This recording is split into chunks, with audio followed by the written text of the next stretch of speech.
Hello friends, welcome to sports allrounder YouTube channel. Kabaddi தான் என்ன கபடி தான் PK11 எனி மொமெண்ட் அனௌன்ஸ்மெண்ட் வந்துடும். அடுத்த வாரத்துக்குள்ளே நீங்கள் எதிர்பார்க்கலாம். என்ன அனௌன்ஸ்மெண்ட், எப்போ ஆக்ஷனு, எவ்வளோ பட்ஜெட்டு, எத்தனை ரீட்டைன், அந்த லிஸ்ட்லாம் வந்துட்டுருக்கோம். ஸோ இப்போத்துலேருந்தே 2-3 நாளைக்கு ஒரு கபடி போடலான்னு இருக்கோம். நிறைய பேர் கேட்டிங்க கபடி பற்றி அப்டேட் கொடுத்துருங்கன்னா வெறும் கிரிக்கெட்டே பேசிகிட்டு இருக்கீங்கன்னு. அதுக்கு இது மாதிரி கிரிக்கெட்டு வியூஸ் நிறைய போக மாட்டேங்குது. அது ஒரு பக்கம் இருக்கட்டும். ரைட், இப்போ என்ன பேச போகிறேன், டுப்கி கிங் பர்தீப் நர்வால். நீங்கள் கபடி பற்றி ஒரு புக்கு எழுதுனீங்கன்னு வச்சுங்களேன், பர்தீப் நர்வால் பற்றி எழுதாமல் இருக்கவே முடியாது. அவர் தான் மெயின் டாபிக் அதில், டுப்கி கிங். ஏன்னா 2014 PKL ஸ்டார்ட் ஆகும்போது யாருமே எதிர்பார்க்கல 10 வருஷத்தில் இவ்வளோ பெரிய பெரிய ஸ்டார்ஸ் எல்லாம் வருவாங்க, இவ்வளோ ஃபாலோவர்ஸ் இருப்பாங்க. ஏன்னா கிரிக்கெட் டாமினேட்டட் இடத்துல கபடிக்கு இவ்வளோ இடமானு எல்லாம் முக்கு வேலை இப்போ வேலை வச்சுட்டு இருக்காங்க. அந்த கபடி 2014, அதே மாதிரி தான் IPL ஸ்டார்ட் ஆகும்போது அப்படி தான் 2008 ஸ்டார்ட் ஆகும்போது இதெல்லாம் யாரு கிட்டத்தட்ட 5 டிராஃபி மாதிரி இருக்க அப்படின்னு நினச்சப்போ இப்போ எங்கே வந்து நிற்கிது பாருங்கள் IPL. அதே மாதிரி தான் PKL அவங்க ஸ்டார்ட் பண்ணதுக்கப்புறம் யாருமே எதிர்பார்க்கல. அதுக்கப்புறம் எவ்வளோ ஸ்டார்ஸ், அஃப்கோர்ஸ் பர்தீப் நர்வால், நம்ம பவன் ஷராவத் ஆகட்டும், Naveen express, Fazel Atrachali, Vikash Kandola, Maninder Singh, Siddharth Desai, Shadlu, Narender, Ajay Thakur, Sunil, Arjun Deshwal, Bharat, list போட்டால் போயிட்டே போகலாம். இவங்கெல்லாம் இப்போ ஹவுஸ் ஹோல்ட் நேம் ஆகிட்டாங்க.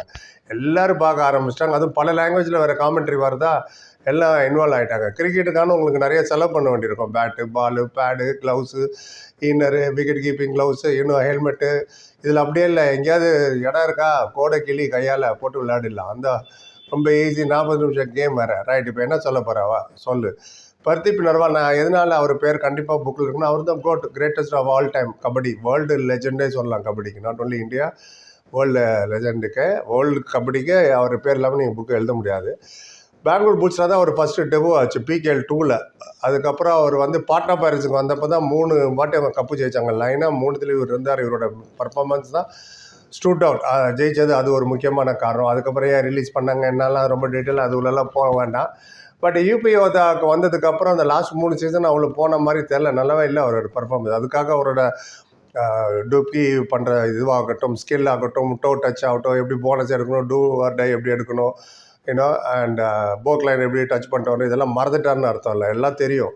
பட் பர்ஃபார்மன்ஸ் எல்லாம். அதுக்கு இன்னொரு முக்கியமான காரணம், அவரை வந்து ரிலீஸ் பண்ணிவிட்டு கம்மி காசில் எடுத்தாங்க. ஞாபகம் இருக்கும்னு நினைக்கிறேன். PK8 வந்து 1.7 crore என்னமோ, PK9 FBM யூஸ் பண்ணி 96 லட்சம். அதே இதில் PKL10 இது பண்ணும்போது ஆட்டோமேட்டிக்காக டிப் ஆகும் தான். அதுக்கு ஏற்ற மாதிரி கோச்சுக்கு அவ்வளோ அண்டர்ஸ்டாண்டிங்கோ இல்லை அவ்வளோ கான்ஃபிடென்ஸ் இல்லை இவர் மேலே. ஏன்னா நீங்கள் பார்த்துருங்க, அவர் ப்ரெஸ் கான்ஃபரன்ஸில் ஏகப்பட்ட சேஷ்டங்கள்லாம் பண்ணிகிட்டு இருப்பார். 17 மேட்ச் தான் விளையாண்டார் PKL10ல், 122 பாயிண்ட் தான் எடுக்க முடிஞ்சது. எக்ஸ்பெக்டேஷனோட பிலோ பார், அவர் ரொம்ப கம்மி அவர் எக்ஸ்பெக்டேஷனோட. அதுக்கு இன்னொரு காரணம் என்ன, ஸ்டார்டிங்கில் சுரேந்தர் கில் நல்லா பர்ஃபார்ம் பண்ணதுனால கோச் சுரேந்தர் கில்லே ப்ரொமோட் பண்ணிட்டு இருந்தார். அதுக்கப்புறம் சுரேந்தர் கில் இன்ஜுரி ஆனதுக்கப்புறம் தான் இவர் நிறைய விளையாட ஆரம்பித்தார். பட் இருந்தாலும் அவர் ஸ்டாண்டர்டுக்கு 122 கம்மி. அதனால் கண்டிப்பாக ஃபேன்ஸே எல்லாருமே என்ன எதிர்பார்க்குறாங்கன்னா, இவர் விட்டுறணும், UPOதா விட்டுட்டு வேறு டீமுக்கு வரட்டும்னு. அதே மாதிரி மேனேஜ்மெண்ட் UPOதாவும் அவரை வச்சுப்பாங்கன்னு டவுட். ஏன்னா பார்த்துருப்பாங்கள்ல ப்ரெஸ் கான்ஃபரன்ஸ், நம்ம பார்க்கும்போது எப்படி பேசுகிறாரு, அவரோட பர்ஃபார்மன்ஸில் டிப் ஆச்சு. சரி, இனிமேல் இதுக்கு இவரை வச்சு பண்ண 3 சீசன் ஆச்சு, இனிமேல் மோசமாக போகணும்னு நினச்சி அவர் ரிலீஸ் கூட பண்ணிடலாம். நெவர்தலெஸ் அவர் கண்டிப்பாக ஆக்ஷனுக்கு வந்துடுவார். வந்தாருன்னா என்ன ஆகும், 3 டீம் கண்ணு முன்னாடி இருக்காங்க யார் அவர் எடுக்கக்கூடும்னு. அந்த 3ல் ஃபஸ்ட்டு டீம் இப்போ சொல்கிறேன், அண்ட் பாக்கி 2 வரும். நீங்களும் உங்கள் ஒப்பீனியனை சொல்லுங்கள். இல்லை சார், இந்த டீமுக்கு வந்து நல்லாயிருக்கும், அதுக்கு வந்து நல்லாயிருக்கும், இதுக்கு வந்து நல்லாயிருக்கும், தலைவாசுக்கு வந்து நல்லாயிருக்கும், எதுவாக இருந்தாலும் சொல்லுங்கள். எல்லாத்துக்கும் நானும் தெரிஞ்சுக்கிறேன், வியூவர்ஸும் தெரிஞ்சுக்கிட்டோம். உங்களுக்கு என்னோட ஜாஸ்தி கபடி நாலேஜ் இருக்குது. ரைட், இப்போ என்ன பேச போகிறேன், தெலுங்கு டைட்டன்ஸுக்கே வருவோமே, ஏன் விளையாடக்கூடாது? பவன் ஷராவத் கூட கண்டிப்பாக விளையாடலாம். ஏன்னா தெலுங்கு டைட்டன்ஸ் 3 சீஸாக பாட்டம் ஆஃப் த டேபிளில் இருக்காங்க. அதுவும் இல்லாமல் போன சீசன் அதுவும் கோச்சுக்கும் பவன் ஷராவத்துக்கும் ஒத்துக்கவே இல்லை. இன்னும் பவன் ஷராவத் ரிலீஸ் பண்ணுவாங்களா, வச்சுப்பாங்களான்னு கூட தெரியல. 2 விதமாகவே நான் சொல்கிறேன். அப்படியே ரீட்டைன் பண்ணாலும் இவரை எடுக்க வாய்ப்பு இருக்குது, ரீட்டைன் பண்ணலனாலும் எடுக்க வாய்ப்பு இருக்குது. பிகாஸ் பவன் ஷராவத் 2,60,00,000 எடுத்தாங்களா, கண்டிப்பாக இந்த வாட்டி பட்ஜெட்டும் ஏறும். ஸோ பாக்கி டீம் இவர் வந்து இப்போ ஆப்ஷனுக்கு வரும்போது என் கணக்குப்படி பார்த்தீங்கன்னா 60-65 லட்சத்துக்கு மேலே போகிறதுக்கு வாய்ப்பு இல்லை பர்தீப் நர்வால். I doubt. ஏன்னா அவர் வந்து எல்லாருமே 10 வருஷமாக விளையாடிட்டு இருக்காரு, கம்மியாகிடுச்சு எக்ஸ்பெக்டேஷன்னு. அதனால் அவ்வளோ ஜாஸ்தி போக வாய்ப்பு இல்லை. அதனால் 60 lakhs கூட அவங்க எடுத்துக்க முடியும் பவன் ஷராவத் டீமுக்கு, பவன் ஷராவத் இருந்தாலும். சப்போஸ் பவன் ஷராவத் ரிலீஸ் பண்ணிட்டாங்கன்னா இன்னும் பட்ஜெட் ஹெவியாக இருக்கும், டெஃபினட்டாக அவர் எடுத்துக்க முடியும் பர்தீப் நர்வால். ஏன்னா பட்ஜெட் நிறையா இருக்கும், ஒரு ஸ்டார் பிளேயர் வேணும். அது இல்லாமல் அவங்களுக்குள்ள ஈகோ கிளாஷ் இருக்குமா எனக்கு தெரியல. ஏன்னா அவங்க 2 பேரும் இந்தியாவுக்கு ஒன்றா விளையாடி நான் பார்த்ததில்லை. நீங்கள் பார்த்துருக்கீங்களா 2 பேரும் ஏதாவது டீமுக்கு ஒன்றா விளையாடி, பர்தீப் அண்ட் பவன்? அண்ட் எப்படி அவங்களுக்குள்ள கெமிஸ்ட்ரி ஒர்க் அவுட் ஆகும், அண்டர்ஸ்டாண்டிங் இருக்கும்னு ஐ டோன்ட் நோ. போக போக தான் பார்க்கணும். அண்ட் இனிமேல் தான் டீம் பில்டப் பண்ணணும் தெலுங்கு டைட்டன்ஸ். ஏன்னா கோச்சை நவுத்தி விட்டாங்க நீ கிளம்புன்னு.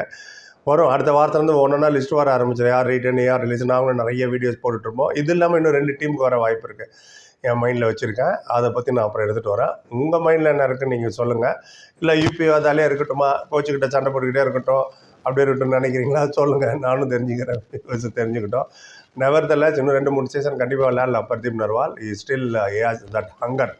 40 மினிட்ஸ் கேமில் இன்னும் அந்த சுறுசுறுப்புலாம் இருக்குது. அவர் சில பேர் தட்டி வேலை வாங்கணும். ஏன்னா அது மாதிரி ஒரு தட்டி வேலை வாங்கணும். இல்லை மிரட்டினாலாம் வேலைக்கு ஆகாது. அது தட்டி வேலை வாங்க தெரியலன்னு நினைக்கிறேன் கோச்சுக்கு, யூபிஓ கோச்சுக்கு. அதனால தான் நிறைய விஷயங்கள் முன்ன பின்ன ஆச்சு. டெஃபினட்டாக இவரே விட்டு வந்துடலாம், இல்லை அவங்களே கூட ரிலீஸ் பண்ணிடலாம். பார்ப்போம் போக என்னன்னா இப்போதைக்கு I'm seeing Pawan Sehrawat and Pardeep Narwal எப்படி இருக்கும்ல, ஆடியன்ஸுக்கு ஜாலி தான். ரைட், உங்கள் கருத்து எதுவாக சொல்லுங்கள். புரியும் பார்த்து நன்றி. Like, comment, share and subscribe. சந்திக்கிறேன். Thank you so much.